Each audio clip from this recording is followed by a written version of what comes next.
I'm John Carter in Moscow, in Havana, Cuba. Now in Kiev, the capital of Ukraine. I'm John Carter in Petra, right here in communist China, reporting from India. Hi, I'm John Carter in the Solomon Islands. I'm John Carter in Soweto, from El Salvador. I'm John Carter in Sydney, Australia. John Carter explores our liberties threatened. Welcome back to the Carter Report. Our guest today is attorney Alan Reinach, and we're talking about religious liberty threatened here in the United States of America. Thank you for joining us, Alan. It's our privilege and our pleasure to have you with us today. Now, you were talking in our last segment about the mark of the beast, which is a big threat in the last days. Correct. Can I just give you and the audience a little scenario? It's believed by most evangelicals that the great time of trouble or the great tribulation happens after the rapture. So all the saints go home to glory. How convenient. Oh, I mean, miss all the fireworks. I mean, it's extremely comforting. I can't go along with it, though, because I can show texts in the Bible in Matthew 24 where Jesus talks about this great tribulation. Then he says, after the tribulation of those days, the sun is going to be darkened, the moon's not going to give us light, the stars are going to fall from heaven. Then Jesus is going to come. And so I believe that this great time of persecution is going to happen before the return of Christ. So, you know, John, many times those of us who work in religious liberty, we've been asked, why are we working for religious liberty when we know persecution has to come before Jesus comes? Yes. And after all, don't we want Jesus to come? Yes. One of my colleagues used to be, who's from Switzerland, he used to be fond of telling people, you know, brother, dear sister, if you want the persecution to come before Jesus returns, there are many fine countries I can recommend to you right now. Yes. You can have all the persecution you want. Yeah, most of us don't know about this. So we're here in America, and Yes. we're really far removed from the fact that literally 80% of the global population live in nations with little or no religious freedom. There is persecution of religious minorities, Christians, Muslims, others, in most countries of the world. Name some of them. Well, some of the worst offenders, you know, for example, North Korea. And Saudi Arabia. All across the Arab world. No synagogues in Saudi Arabia. Saudi Arabia is a big offender, and but no Christian churches. Throughout. Pakistan, yes. You know, we just got the word, the Christian lady, Asia Bibi, was released after years of being imprisoned God. For falsely accused of blasphemy against the prophet. Mm-hmm. Blasphemy laws are a big false problem. accusation. In China, there's a re-education campaign complete with camps for 1 million Uyghur Muslims in China. 1 million of them. And yes, that's what the reports are. And you know, Chinese Christians are government. Being persecuted as well. So, I mean, talk about the big offenders.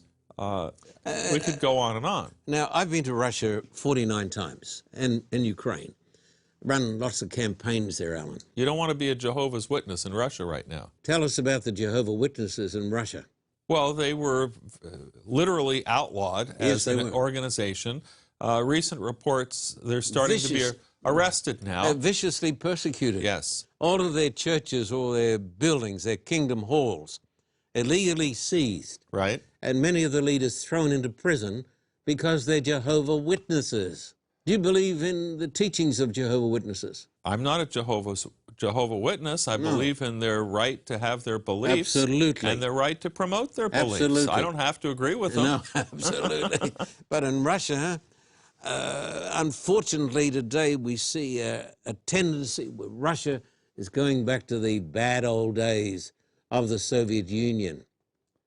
Well, you know, forgive me, but President Trump's buddy, Mr. Putin there, is a former KGB chief. Yes, he is. You know, What do you expect? I know. What do you expect? Let me read you this passage, Alan, out of the Apocalypse, as you said, rightly so. It was written by a Jewish gentleman. Yes, indeed. So let me read you something here. In Revelation 13, you have a symbolic portrayal of two beasts, or two latter-day world powers. The first one we won't go into, but the second one says, "Then I saw another beast coming up out of the earth.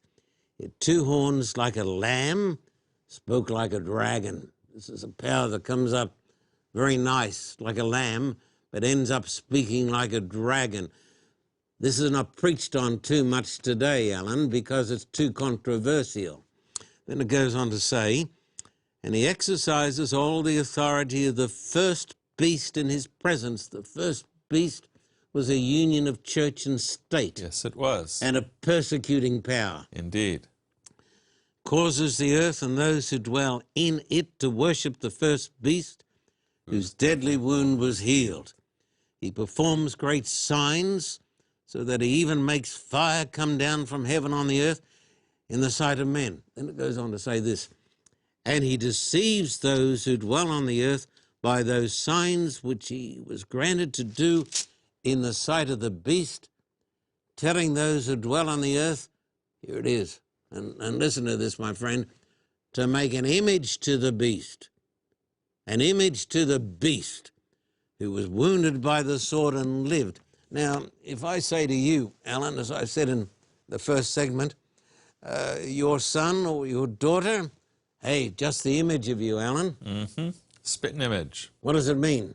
Means he looks just like me. Acts like you. That's a scary thought, isn't it? It is. One of me is quite enough. And one of you too, for that matter, John. This is why you and I get on so well together. Yeah. So the image of the beast is the copy, the image of the beast is the copy of the beast. Yeah. And the beast was a union of church and state. Well, the beast exercised all the authority of both civil and religious authority, and now the second beast will also become a mirror image of the first one by exercising not just secular civil authority, like all nations do, but religious authority as well. Now, some of us believe, who've been studying these prophecies, I've been studying these prophecies, dare I tell you, for 60 years. Now, you could never guess that. I know that, Alan. But I've been studying these prophecies for a lifetime. And we believe that this scenario is going to happen right here in the United States of America, the bastion of freedom. What was the genius of the First Amendment, attorney? Well, I think it's portrayed symbolically here in this passage where it talks about having two horns like a lamb. The lamb in Scripture is a symbol of Jesus. Yes. And mild, innocent, and horns are a symbol of power.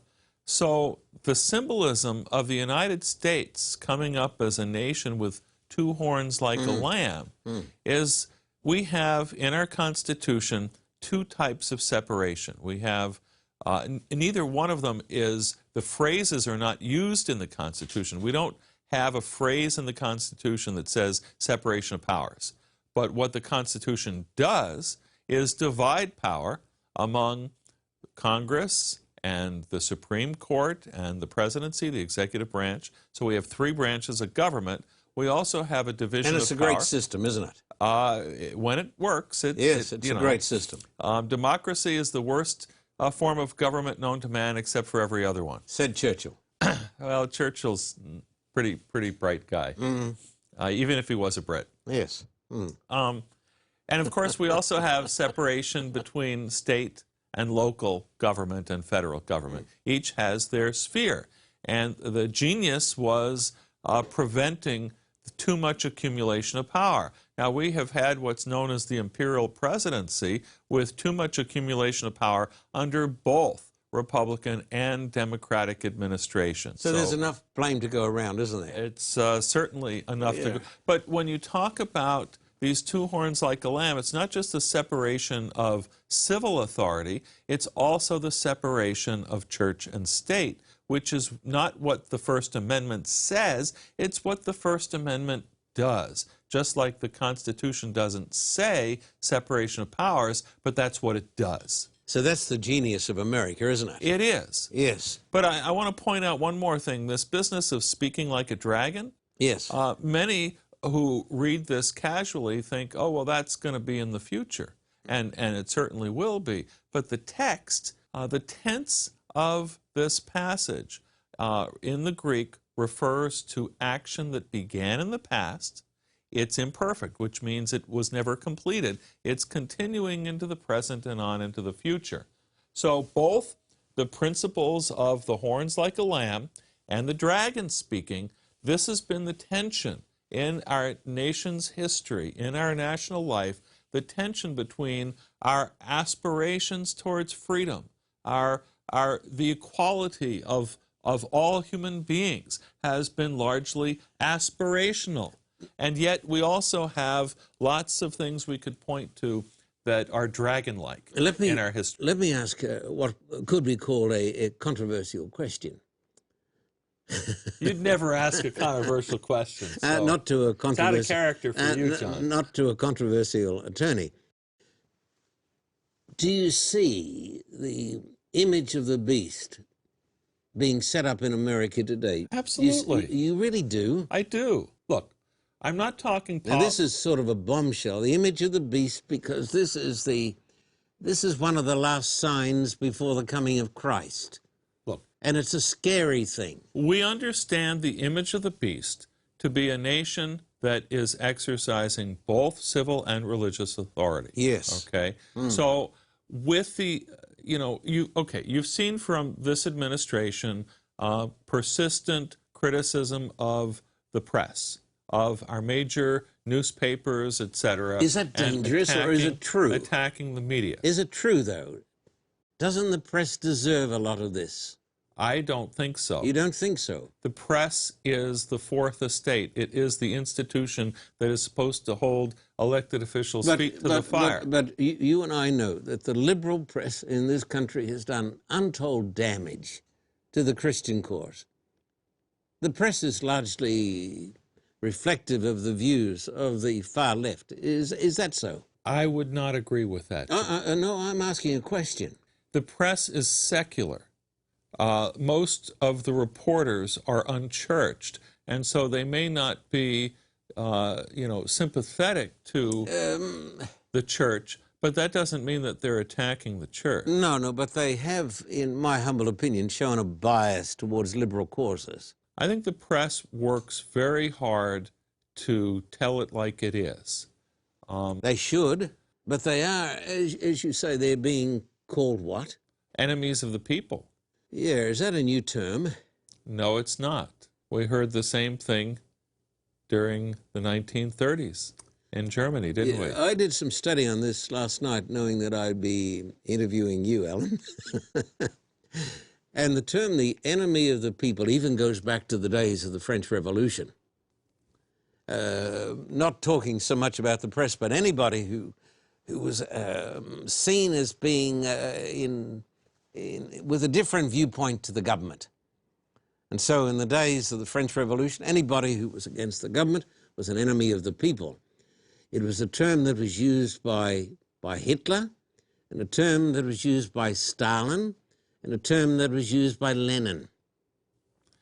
It's a little bit bad, isn't it? John, bad connotations. If I may here, there is a twisting when, in our Declaration of Independence, we talk about, in the Constitution, we talk about we the people in order to form a more perfect union. Lincoln's phrase, government of, by, and for the people, and people having God-given inalienable rights. And the role of government is to respect and to protect the rights of the people. Yes. When you then identify the government as the people, so that if you are in opposition to the government, your opposition to the people, that's a complete distortion. Oh, it is. It's 180 degrees. Yes. You know, the people are supposed to hold the government to account. Yes, not the other way around. Right. I've just discovered a statement here. I've forgotten I had it. Lenin said, all leaders of the Constitutional Democratic Party. Now, this was not the same as the Democratic Party in America. I should point this Yes. out. All leaders of the Constitutional Democratic Party, a party filled with enemies of the people, are hereby to be considered outlaws.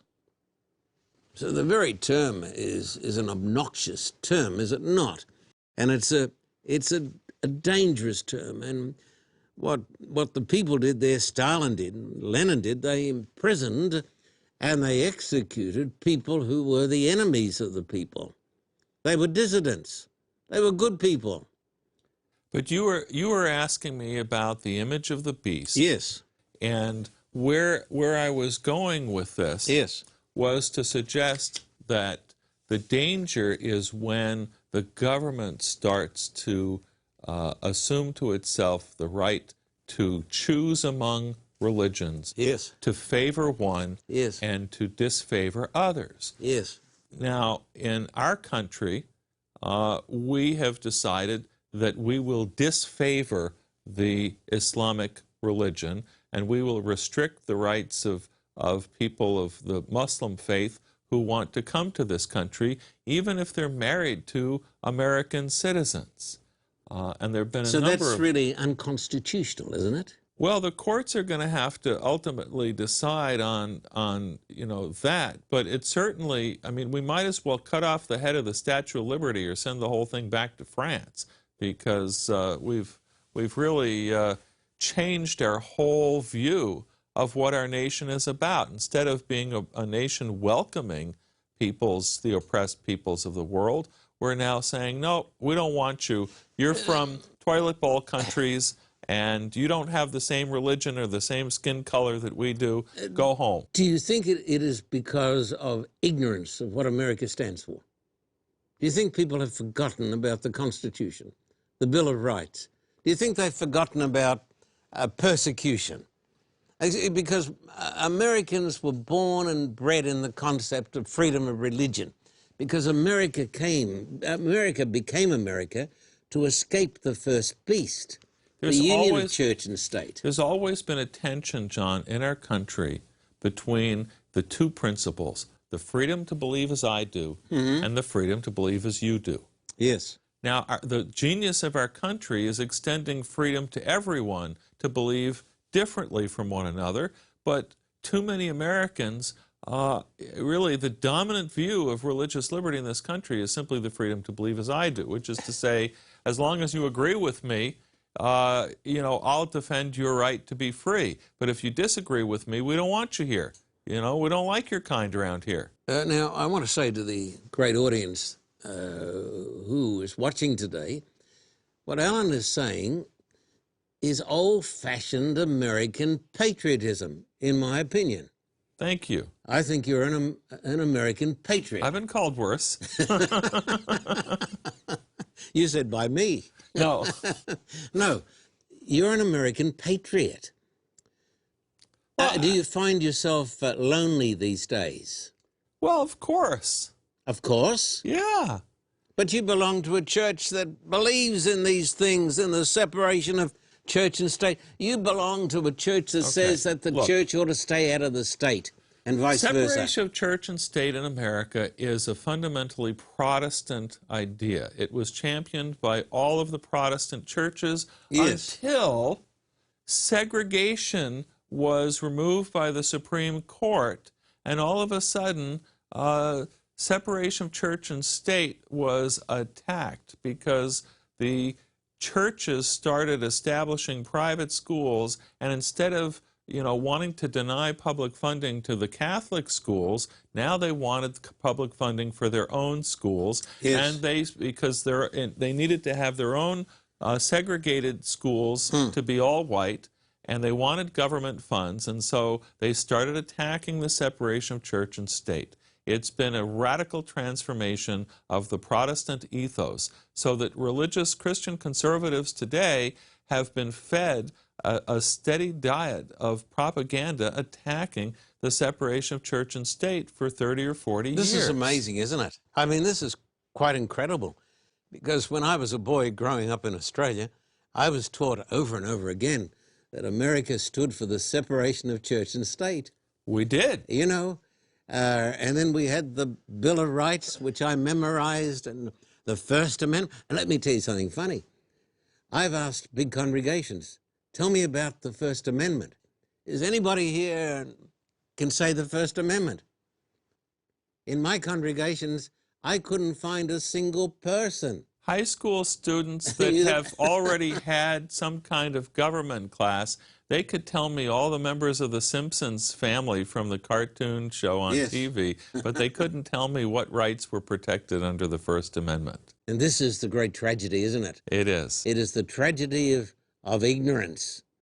But I'm appealing today to the audience, and I'm appealing to every person watching the program to stand up for America, for what America used to stand for. Our principles that we have all aspired to, principles of freedom for all, are powerful, and they've been a beacon, a light to the nations of the world. Yes. And are they so today? Well, it's much more difficult. As I've talked to human rights and religious freedom advocates who work overseas, when we have an America First foreign policy, and when the rhetoric coming out of our country is attacking other countries, attacking people of other faiths, attacking immigrants, you know, it's simply inconsistent with our advocacy of human rights and religious freedom. It undermines our effectiveness. I sometimes feel a very lonely person, Alan, because I'm not on the left and I'm not on the right. I'm accused of being one or the other, but I'm not. I'm accused of all sorts of things. I don't belong to any political party. Nor do I. And I've been accused of this. No, I was accused this weekend. You've got to take your stand, and you've got to stand with these people. I've said, well, I stand with Jesus. I'm an independent. I plan to stay an independent. I don't want to offend you, my dear friend and supporter of the Carter Report, but I've got to be honest with you. I don't want other people thinking for me. I don't want to belong to a party, then I'm forced into this little groove. And they tell you what to think and how to... I reserve the right to think for myself and to follow Christ. And not in that order, but to follow Christ. And Jesus said, didn't he say, you'll know the truth. And the truth shall set you free. Yeah, a lot of people today are not free. A lot of people are tied up and they can't think for themselves, and they're simply thinking other people's thoughts, and they're getting brainwashed. And this is what concerns me. Now, it says here, he was granted power to give breath to the image of the beast. That's the copy of Church and State. That the image of the beast should both speak and cause as many as would not, listening, would not worship the image of the beast to be killed. So it says intolerance is going to become so strong in America that people are going to be put to death over the issue of the separation of church and state. And to whom is your allegiance? Those who belong to God, who receive the seal of God, and who do not worship the beast, who are not in allegiance to the nation, they're the ones who are going to be on the outs. It says here, absolutely, Ellen, it says, he caused us all, both small and great, rich and poor, free and slave, to receive a mark on their right hand or on their foreheads, and that no one may buy or sell except one who has the mark of the beast. So they're going to be a very big group of people, aren't they? Because they're conformists. Mm-hmm. They go along with the crowd. They go along to get along. Now, Alan, we're running out of time, and this has been a great program. What you've said is, I think, is tremendous. And I urge the viewers to think about what you've heard here today and to think for yourself. Don't be a slave to any system. Please write to me, John Carter, Post Office Box 1900, Thousand Oaks, California, 91358. In Australia, you can write to me at the address on the screen at Terrigal in New South Wales. Write to me, and this is a limited time offer because we can't do this forever. If you write today and if you support the great cause of freedom, we'll send you a copy of this talk. We'll send you the DVD. Alan, have the final word. I just think it's really important that we find our hope and our faith in Christ and not put I think the message of Revelation is to fear God, to reverence Give glory God, to Him. Yeah. because it's going to be Judgment Day, and ultimately, are we putting our trust in God, or are we relying on the powers that be, on the state? That's really where the rubber meets the road. And I found, I'm not quite as old as you are, John, but in my several decades of walking with Christ, we've been through the fire, and He's always sustained me. Alan, it's been a great honor and a privilege to have you with us today because you're the voice for freedom. It's been a privilege having you with us today. And remember what the Bible says, you shall worship the Lord your God, and Him only shall you serve. God bless you.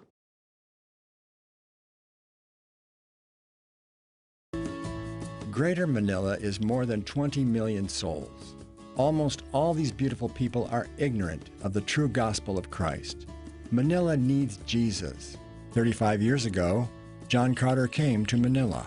Pastor Carter is returning to Manila with an urgent assignment: preach the gospel of Christ and the great truths of the Bible.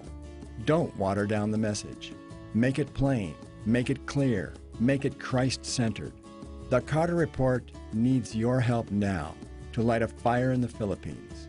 Your gift will help open the doors of bondage, smash the chains of sin, and open the gates of paradise to thousands of lost souls. The churches have sent out an urgent plea for the Carter Report to return. Help us proclaim the true gospel of Christ to the beautiful Filipino people.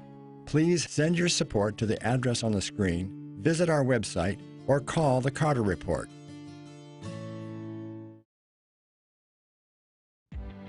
The Word began in a village. Churches and schools sprang up and multiplied, reaching into the city.